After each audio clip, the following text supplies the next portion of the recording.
عورتوں کا عید الاضحیٰ نماز پڑھنے کا صحیح طریقہ کیا ہے اور اس کی نیت کیسے کرنی ہے؟ کب آپ نے ہاتھ اٹھانا ہے، کب آپ نے ہاتھ چھوڑنا ہے، اور کب آپ نے تسبیحات پڑھنی ہے، کون سی تسبیحات پڑھنی ہے، کہاں پر نہیں پڑھنی، یہ ساری چیزیں آج کی ویڈیو میں آپ لوگوں کو بتائی جائیں گی۔ لیکن سب سے پہلی بات آپ یاد رکھیں کہ جو عورتیں ہوتی ہیں نا، کہ جس طرح عورتوں کے اوپر جمعہ فرض واجب نہیں ہے، ایسے ہی دونوں عیدیں عورتوں کے اوپر واجب نہیں ہیں۔ ہاں، جہاں پر انتظام ہو، پردے کا خیال کیا گیا ہو، جہاں پر انتظامات کیے گئے ہوں، جہاں پر شرعی حدود پامال نہ ہوتی ہوں، تو وہاں پر جا کر عورتیں جو ہے نا عید الاضحیٰ پڑھ سکتی ہیں، عید نماز ادا کر سکتی ہیں۔ آج کل کے جو حالات ہیں نا، اس کو دیکھ کر علماء یہ لکھتے ہیں کہ اب جو ہے نا عورتوں کو عیدگاہ کی طرف نہیں جانا چاہیے،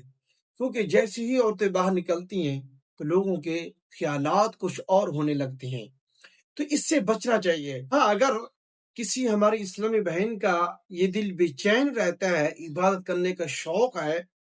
اور جیسے ان کی یہ خیالات ہوتی ہیں کہ جیسے مرد حضرات عیدگاہوں میں جاتی ہیں، نماز ادا کرتی ہیں، عید نماز ادا کرتی ہیں، تو پھر ہمیں بھی ادا کرنے چاہیے۔ اور ہمیں کیا کرنا چاہیے، اور ان کا بھی شوق ہوتا ہے، دل بے چین ہوتا ہے کہ اگر ہمیں بھی اجازت ہوتی ہم بھی عیدگاہوں میں جا کر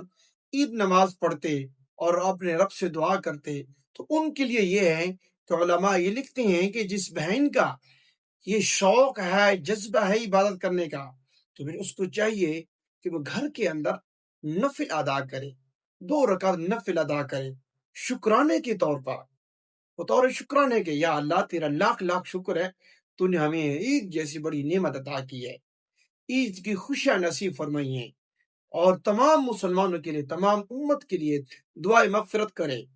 اور اپنے لیے مانگے، مرحومین کے لیے مانگے، اپنے بچوں کے لیے دعائے خیر کرے،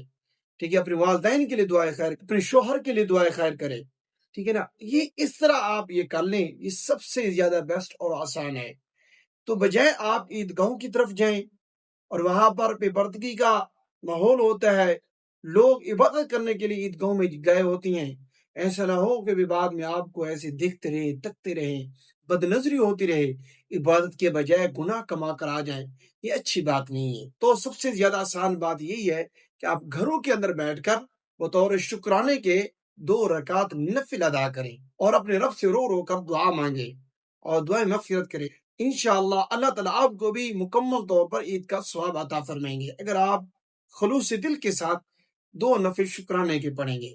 مجھے امید ہے آپ کی میری بات سمجھ میں آگے ہوگی۔ ویڈیو اچھی لگے اس کو لائک ضرور کریں، اور ہمارے چینل کو لازمی سبسکرائب کریں۔ شکریہ، جزاک اللہ خیر۔